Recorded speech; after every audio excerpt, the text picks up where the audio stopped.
art friends.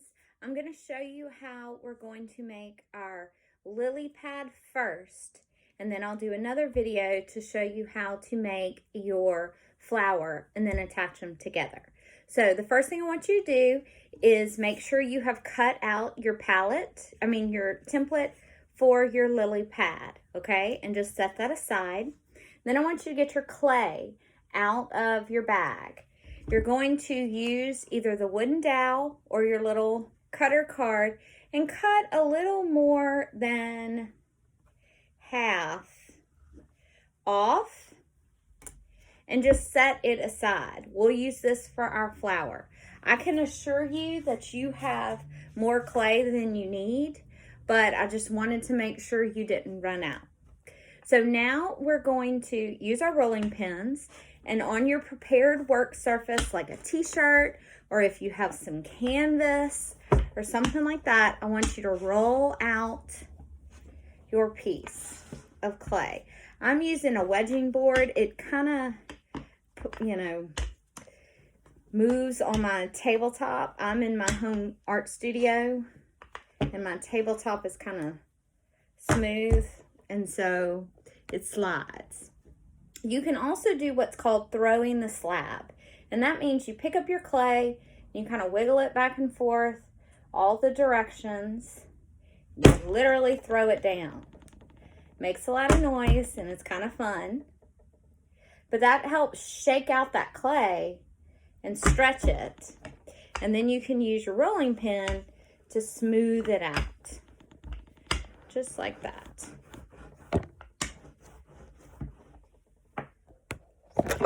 Oops, sorry. Technical difficulties. You can also use your little white card to smooth out your clay and get any of those rolling pin lines off.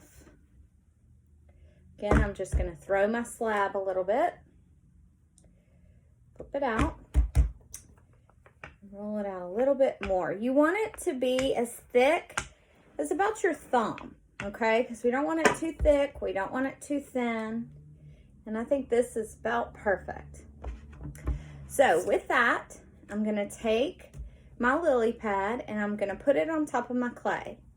I'm going to try using with my dowel, and I'm just going to trace, and it's okay if you trace it a little bit larger.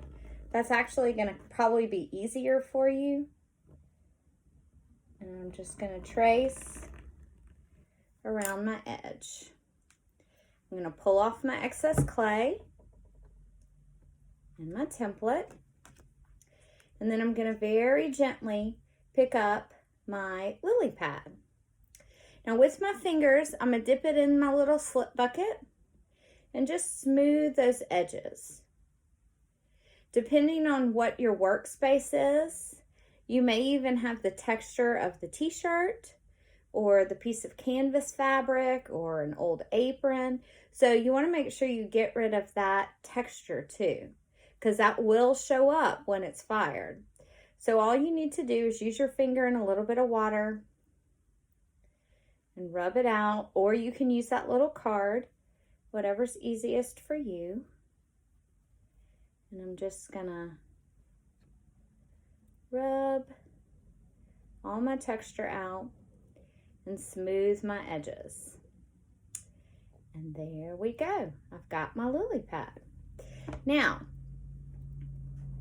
leaves have veins, and so do lily pads. So we're going to take our dowel again, clean off any clumps of clay, and you can draw some squiggly lines to be the veins in the lily pad.